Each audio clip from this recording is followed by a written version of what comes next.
A person's greatness or smallness is largely determined by the way they think. Throughout history, this truth has been proven countless times through the lives of extraordinary individuals.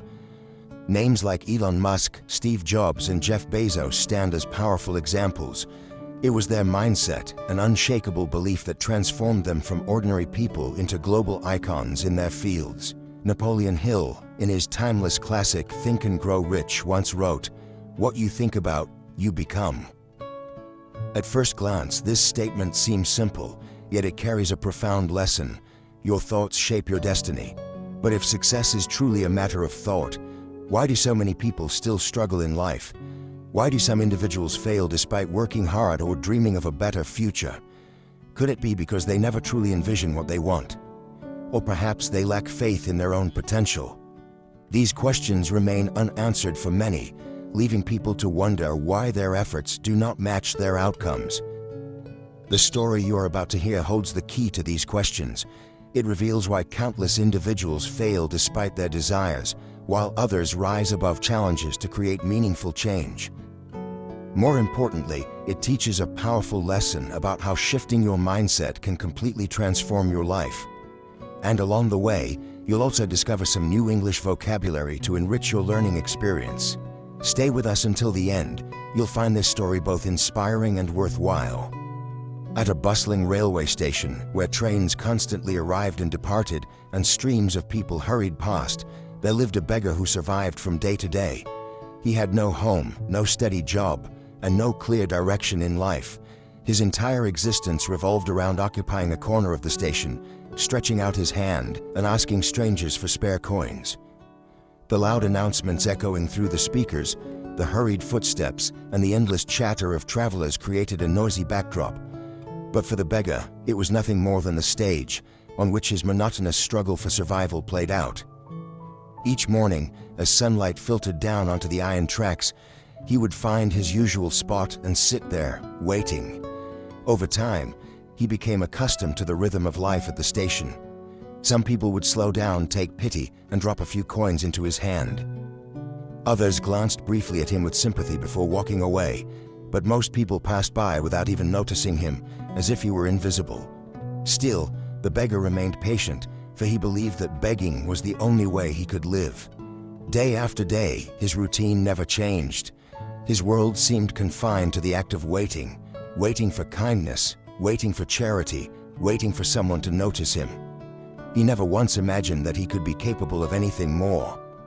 In his mind, he was destined to be poor, to rely on the pity of strangers. This limiting belief held him captive in a cycle of hopeless repetition. Yet, destiny often works in mysterious ways.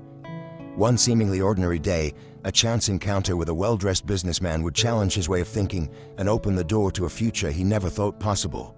One morning, as he sat in his usual corner at the station, the beggar noticed a well-dressed man stepping onto the platform.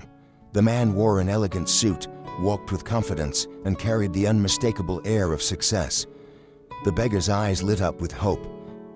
This man must be wealthy, he thought to himself. If I ask him for money, surely he will give me a generous amount.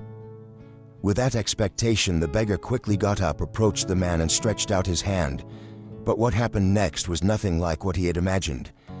Instead of reaching into his pocket, the businessman paused, looked directly into the beggar's eyes, and asked a startling question. "Do you only take from others? Have you ever given anything to anyone?" The beggar froze. His mind went blank. Stammering, he replied, "Sir, I am just a beggar. I survive only by asking for help from strangers. I have nothing of my own to give." The businessman gave a faint smile and said calmly, "If you truly believe you have nothing to give, then you also have no right to receive. I am a businessman, and I live by the principle of exchange. If you can offer me something, then I can give you something in return. But if you offer nothing, I cannot give you anything either." Without another word, the man boarded the arriving train and disappeared from sight, leaving the beggar standing motionless on the platform. Those words echoed in his mind over and over again. They were not spoken harshly, yet they pierced through him like a revelation. For the first time, the beggar began to wonder if perhaps he had misunderstood life itself. After that brief yet piercing conversation, the beggar could not shake off the businessman's words. The entire day, one question kept echoing in his mind: if I truly have nothing to give, do I even deserve to receive? It was as if a bell had rung inside him, awakening a thought he had never considered before. That night, lying on the cold, hard ground of the railway station, he stared wide-eyed into the darkness. Never before had he thought so deeply. He began questioning himself. Do I really have nothing? Why, for all these years, have I only stretched out my hand without once considering that I might offer something in return?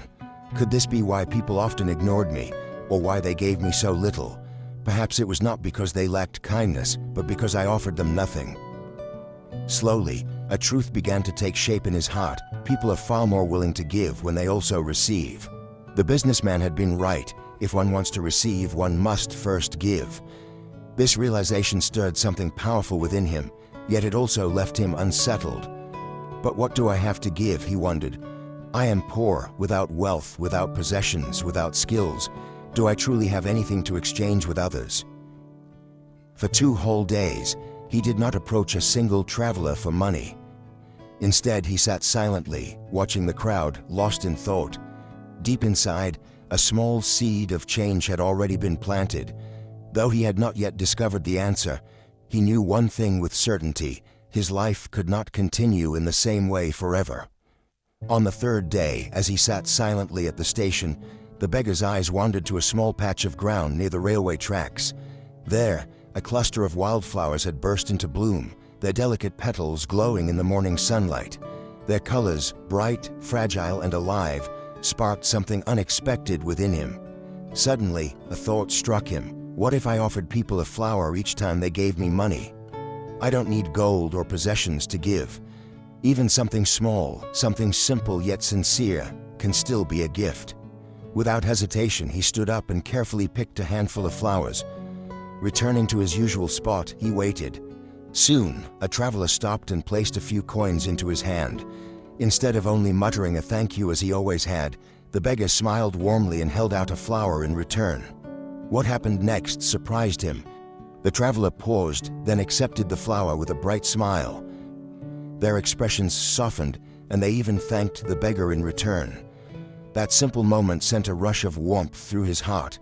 For the first time, he realized he was not only a receiver, he had also become a giver. In the days that followed, he continued this new practice, and soon he noticed something remarkable. Whenever he had flowers to offer, people gave more generously.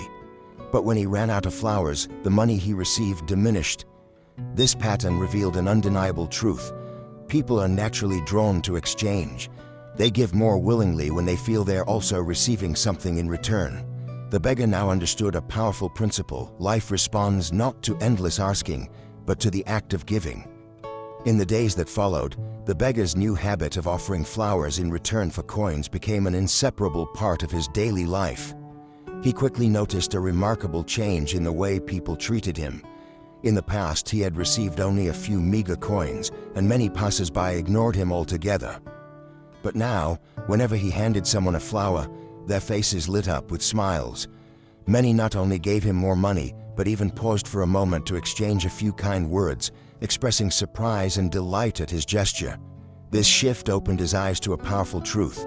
People enjoy receiving something in return, no matter how small or simple. A wildflower may not carry any great material value, but it holds within it respect and gratitude. That tiny offering made travelers feel that their act of giving was meaningful, that they were not merely donating out of pity, but participating in an exchange. The more he observed, the clearer the pattern became. When he had flowers to offer, his earnings increased noticeably. When he ran out of flowers, the coins he received dropped sharply. This confirmed something profound. Exchange is not limited to business or trade. It is a natural instinct of human beings. People do not want to feel as though they are giving charity. They want fairness. They want the reassurance that their money holds value, even if it is only in return for a simple flower. This discovery thrilled the beggar. For the first time in his life, he felt he had uncovered one of life's essential secrets. If you wish to receive more, you must first learn to give. One day, While busily handing out flowers to travelers at the station, the beggar suddenly caught sight of a familiar figure. It was the businessman, the very man who had once refused to give him money yet had planted a life-changing lesson in his heart. His pulse quickened, a mixture of excitement and nervousness rushing through him. Clutching a few fresh flowers in his hand, he hurried over. This time, he did not extend his palm in desperation. Instead, he smiled with quiet confidence and said, "Sir, today I have something to offer you. If you give me money, I will give you these flowers in return." The businessman studied him carefully, his eyes reflecting satisfaction. A smile spread across his face as he reached into his wallet, handed the beggar some money, and accepted the flowers. Then, in a calm and deliberate voice, he said, "You have truly understood the value of exchange. Today, you are no longer just a beggar, you have become a businessman." The beggar stood frozen, those words echoing powerfully in his mind. It was as though a new chapter of his life had just been declared. For the first time, he realized he was no longer living off pity. He now had something tangible to offer, a product that held meaning in the eyes of others. He was not only receiving, he was trading, he was selling. At that moment, a profound thought took root within him. I am not a beggar anymore. I am a businessman. This shift in self-perception changed everything. It gave him a newfound sense of dignity, purpose, and possibility, a spark that would soon ignite a bold decision about his future. After meeting the businessman again, it was as if a new flame had been lit inside the beggar's heart. The words, "You are no longer a beggar, you are a businessman," kept echoing in his mind, so powerfully that he could hardly sleep. He began to think deeply. If I am truly a businessman, then why should I sit here at this station, waiting for others to give me money? I can do so much more. From that moment, he started to carefully observe the travelers passing by. He noticed something remarkable. People genuinely enjoyed receiving flowers, no matter how simple they were. Those little blossoms brought smiles, joy, and a sense of being valued. Suddenly, he realized an important truth. People don't only need material things, they also long for happiness, kindness, and meaningful gestures. With each flower he handed out, he wasn't just giving away a plant, he was creating a moment of connection. This thought grew stronger until it became a decision. He vowed never again to sit and beg at the station. Instead, he would turn flowers into a real business. With the small amount of money he had managed to save, he went to the market and bought fresh flowers. He arranged them with care, then returned to the station, not as a beggar but as a seller. Soon, travelers began to recognize him not as a pitiful figure, but as the cheerful flower man. Day by day, his confidence grew and his earnings increased. Within a few months, his life looked completely different. He was no longer dependent on pity or charity. He was standing proudly on his own 2 feet, embarking on the journey of a true entrepreneur. 6 months had passed since the beggar left the railway station to begin a new path. By now, he had transformed into a successful flower seller, with his own stall and a growing number of loyal customers. One morning, at the very same station where his life had once seemed hopeless, 2 well-dressed men met and exchanged a firm handshake. One of them studied the other's face carefully, puzzled, and asked, "Excuse me, but haven't we met somewhere before?" The other man smiled warmly, his eyes bright with recognition. "Yes, we have, twice right here at this station." The first man frowned, trying to recall, until suddenly his eyes widened in surprise. "Wait a moment. You were the beggar, the one I once refused to give money to and later the one I bought flowers from. Am I right?" A hearty laugh filled the air. "Yes, that was me. But today I am no longer a beggar. I now run a thriving flower business, and I'm actually traveling to expand it further." The businessman stood astonished, admiration plain on his face. "That's incredible. What brought about such a change in your life?" The flower seller answered calmly with quiet dignity. "It was you who taught me one of life's greatest truths. We only receive when we first learn to give. That day, I realized something profound. I had never truly been a beggar. I was a businessman all along. I simply needed to recognize it within myself." The 2 men shook hands again, this time as equals. Together, they turned toward their respective trains, each heading toward a future shaped by vision, courage, and the belief in possibility.